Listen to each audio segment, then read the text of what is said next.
है, निषेध है जब हम गलत करते हैं, तो हमें गलत का त्याग करना है। देखो लोगों की क्या है, इस समय जो बुद्धि है ना, वो केवल भौतिक जगत को देख रहे हैं, अध्यात्म की भावना में नहीं है। कोई बिरला ही अध्यात्म में चल पाता है। अब देखो भारत में कितने हैं, 1 अरब 30-40 करोड़ तो होंगे, 40 करोड़ तो होंगे। अब उनमें से कितने ऐसे लोग हैं जो अध्यात्म में चलते हैं? चलने वालों में कितने ऐसे हैं जो सही चल पाते हैं? सही चलने वालों में कितने ऐसे हैं जो पहुंच पाते हैं? ये बड़ा कठिन भगवान का माया का चरित्र रचा हुआ है। हम इसी में राजी हैं। जैसे नाली का कीड़ा नाली में ही सुख का अनुभव करता है, उसे अमृत कुंड में डालो तो उसे पसंद नहीं आएगा। ऐसे जो गंदे आचरण कर रहे हैं ना, उनको सही बात उपदेश करो तो वो बुरा लगेगा, उनको बुरा लगेगा, उनको अच्छा नहीं लगेगा। जैसे आप सब बच्चे हो, अब आए हो तो सुधरने के लिए ना, तो हम कड़ुआ भी बोलेंगे।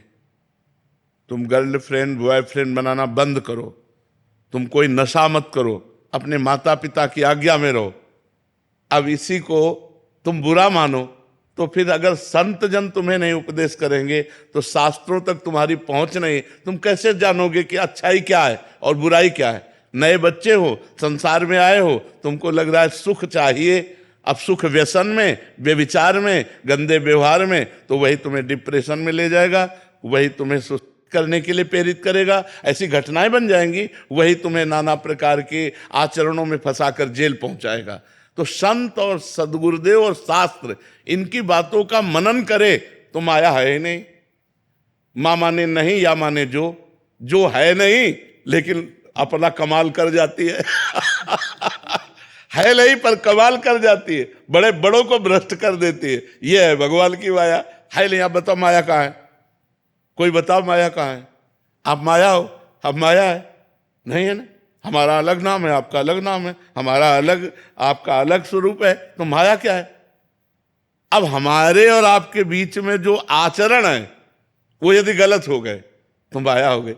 अभी आप जब यहां से निकलेंगे तो आपसे कहा जाए माया से मिल के आ रहे हो, तो आप कहोगे नहीं, हम तो भक्ति का आनंद लेके आ रहे हैं। तो जब हम 4 लोग बैठ करके अच्छी वार्ता करते हैं तो वो भक्ति बन जाती है, और जब बुरी वार्ता करते हैं तो वही माया बन जाती है। बस इतना अंतर भगवान ने इसीलिए दोनों पक्ष।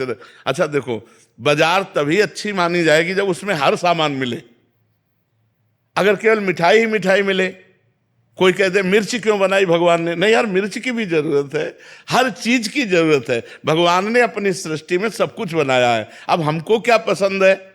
हमको धर्म पसंद है कि अधर्म पसंद है, पाप पसंद है कि पुण्य पसंद है? हमको सुधरना है। भगवान से शिकायत लेकर ली कि आपने माया क्यों बनाई है, क्योंकि ये सब माया ही है। ये जो आप देख रहे हो, आपका रूप भगवान न बनाते, आपके हाथ न बनाते, आपके नाक न बनाते, आपके आंख न बनाते, तो बड़ा निषेधात्मक है। अब जिनके आंख नहीं, सोचो आप 1 मिनट आंख बंद करके देखो, अब आपको जीवन भर ऐसे रहना पड़े तो कैसा लगेगा? एक घबराहट पैदा हो जाती है, नहीं हो जाती है? अब अच्छी अच्छी बातें, भगवत चर्चा हो रही, अब हमारे कान में सुनाई नहीं दे रहा। कितनी बड़ी पूरा जिंदगी, तो भगवान ने हम पर कृपा की, कर्मों के अनुसार ही मिलता है। हमें कृपा की भगवान ने कि इस जन्म में मानव देह स्वस्थ तुम्हें दे रहे, जाओ अच्छे कर्म करो, परोपकार करो और भजन करके मेरे को प्राप्त हो जाओ। अच्छे बनने के लिए हमें चांस मिला है, क्योंकि हम सुअर बन के अच्छे नहीं बन सकते, हम कुत्ता बन के अच्छे नहीं बन सकते, क्योंकि उसमें इतना विवेक नहीं। हम मनुष्य बनकर अच्छे बन सकते हैं। तो भगवान ने कृपा की है माया रच के, ना कि गलती की है।